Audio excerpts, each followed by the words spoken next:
Hello friends, ഇന്ന് നമുക്ക് കുറച്ച് ഔഷധ ചെടികൾ പരിചയപ്പെടാം. എൻ്റെ വീട്ടിലുള്ള കുറച്ച് ഔഷധ ചെടികളാണ് ഞാൻ പരിചയപ്പെടുത്താൻ പോകുന്നത്. അതിൽ പലതും നിങ്ങൾക്ക് അറിയായിരിക്കും.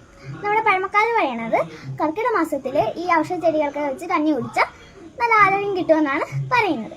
പിന്നെ നമുക്ക് എൻ്റെ വീട്ടുമുറ്റത്ത് നിൽക്കുന്ന കീഴാനെല്ലി കാണിക്കാവേ. എൻ്റെ വീടിൻ്റെ പല സ്ഥലത്തും ഇതുണ്ട്. ഇപ്പം എൻ്റെ ടൈലിൻ്റെ അവിടെ നിൽക്കുന്ന അല്ല ഞാൻ കാണിച്ചേക്കുന്നത്. ഇതിൻ്റെ ഇവിടെ രണ്ട് നെല്ലിക്കയുണ്ട്.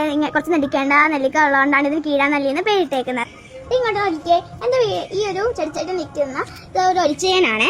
ഈ ഒരു ഒരിച്ചയൻ നമ്മൾ ഔഷധ ചെടിയിലൊക്കെ ഉപയോഗിക്കും. നോക്കിയേ, ഇതാണ് പനിക്കൂർക്ക ചെടി.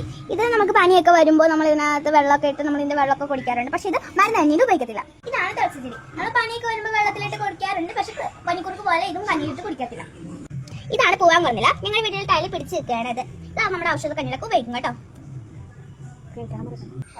ഇതാണ് മുക്കുറ്റി. ഇതും നമ്മൾ ഔഷധ കഞ്ഞിയിൽ യൂസ് ചെയ്യുന്നത് കേട്ടോ.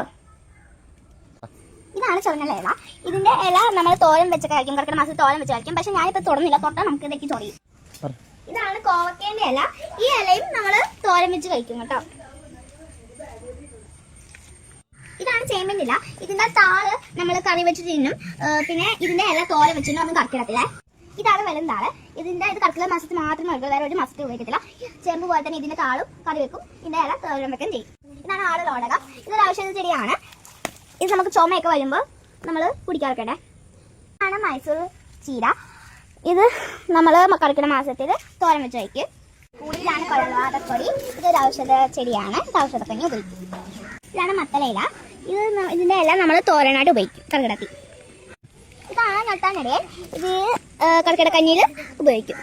ഇതാണ് തട്ടാവാടി. നമ്മളിത് കർക്കിടക്കഞ്ഞിയിൽ ഉപയോഗിക്കും. ഇതാണ് കുറുന്തോട്ടി. ഇത് നമ്മൾ കഞ്ഞിക്ക് ഉപയോഗിക്കും. ഇതാണ് കുഴപ്പച്ചീര. ഇതിന്റെ ഇല നമ്മൾ തോരൻ വെച്ച് വയ്ക്കും. അപ്പൊ ഫ്രണ്ട്സ്, ഞാൻ കാണിച്ച ചെടികളൊക്കെ നിങ്ങൾ കണ്ടല്ലോ. അതിനകത്ത് തോരൻ വെക്കുന്നതും കഞ്ഞിയിൽ ഉപയോഗിക്കുന്ന ചെടികളും ഉണ്ട്. അപ്പൊ നിങ്ങൾ നിങ്ങളുടെ വീടിന്റെ പരിസരങ്ങളൊക്കെ നോക്കുക. അതിനകത്തും കുറച്ച് ചെടികളൊക്കെ നിങ്ങൾക്ക് കാണുമായിരിക്കും.